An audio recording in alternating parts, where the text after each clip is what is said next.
ఈరోజు ఆదివారం మా ఇంట్లో స్పెషల్ వచ్చి వడ,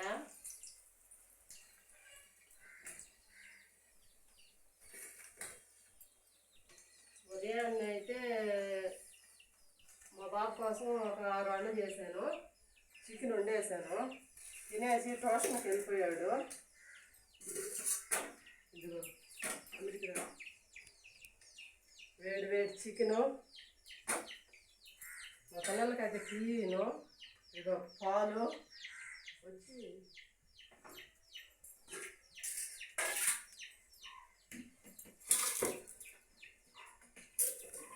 వేడి వేడి రైసు, రసము, అన్నంలోకి చికెను. ఈరోజు మా ఇంట్లో ఇదే స్పెషల్. మీ ఇంట్లో ఏందో కామెంట్ చేయండి. నచ్చితే లైక్ చేయండి, సబ్ చేయండి.